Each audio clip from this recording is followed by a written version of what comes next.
Почитувани слушатели на Радио Марија, сега ќе слушнеме една медитација за првата постојка од крстниот пат. Исус осуден на смрт. Една слика која и денес ни е позната. Еден човек за трешетки. Тој е осуден на смрт. Тој припаѓа во категоријата на осудените. Тој повеќе не се смета за достоен за да живее. Тој стана непријател, бунтовник, одметник, едноставно опасност за општеството. Тој мора да биде отстранет од животот на општеството. Зошто? Бидејќи тој е поинаков. Тој ја исфарбал косата поинаку, тој е панкер и таквите се опасни. Тој е бездомник, а бездомниците се секогаш осомничени. Тој е азилант, а на азилантите не може да им се верува. Тој е бегалец, а бегалците представуваат опасност за нашата економија.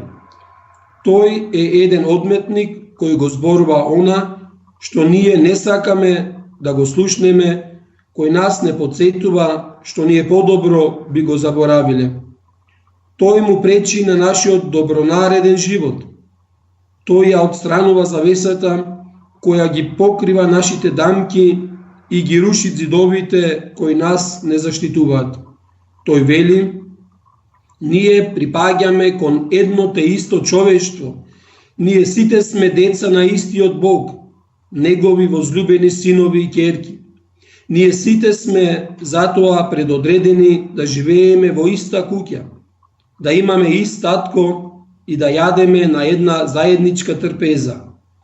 Тој вели: Божиот план не беше поделба на национална, расна или верска основа, туку единство и заедништво.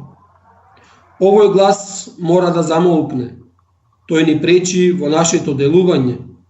Тој му пречи на нашиот семеен живот, на нашиот општествен живот, на нашите бизниси.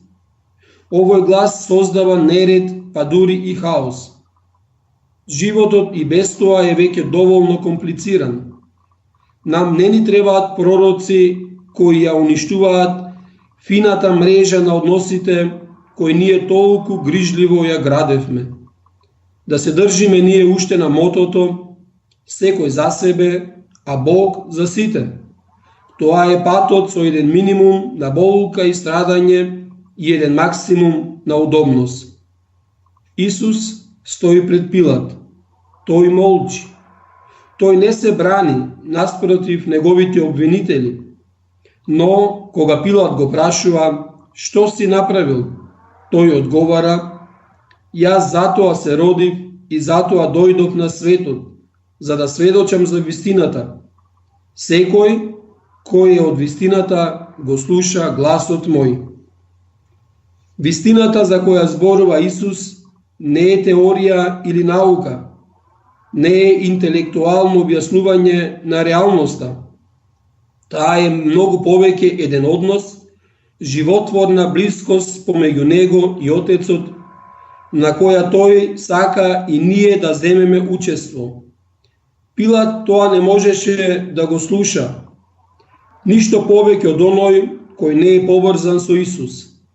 Но секој кој стапува во заедништво со Исуса, ќе го прими духот на вистината, духот кој не ослободува од присилите и заблудите на денешното општество, кој ќе ни даде учество во Божиот собствен внатрешен живот и нас ќе ни даде да живееме со срце и смисла во овој свет. Во заедништвото со Исус можеме да го слушнеме гласот на Духот и да одиме еден долг или краток пат, дали ние сме во затвор или не, бидејќи вистината, вистинскиот однос, вистинското богатство нам ни ја дава слободата, која пак ниту силите на темнината не можат да ни ја украдат. Исус е најслободното човечко битие кое беше, бидејќи тој беше најтесно поврзан со Бога. Тој сакаше него да го направи осуден, но Исусовата смрт, наместо да биде извршување на смртната казна, стана пат кој води кон совршената вистина и слобода. Јас знам дека што повеќе му припаѓам на Бога, толку повеќе ќе бидам осудуван. Но осудувањето од светот ќе ја открие вистината. Блажени се гонетите заради правда, бидејќи нивно е Царството Небесно. Јас морам да им верувам на овие зборови, токму таму каде што светот ме мрази, каде што од мокните не сум прифатен, каде што ме туркаат настрана, исмеан и на работ на пропаста донесен, токму таму ќе откријам дека сум дел од светската заедница, дека сум дел од оние кои се отфрлени, затворени и изолирани. Јас мечтеам за вистината, за она заедништво со Бога, кое го живееше Исус. Но секој пат, кога ова мечтаење ќе се исполни, тогаш ќе бидам пак осуден и ќе имам еден друг, уште потежок крст за носење.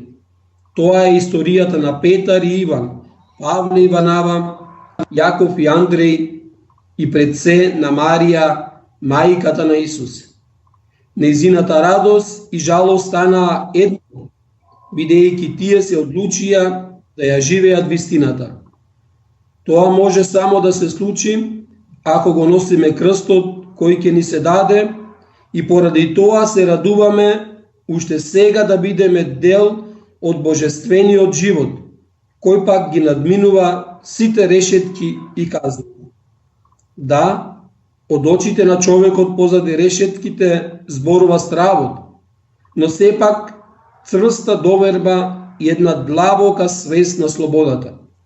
Неговите и моите очи го гледат она кое светот не може да го види. Лицето на страдалниот Бог, кој не повикува далеку од нашите стравови во земјата на бескрајната љубов. Амин.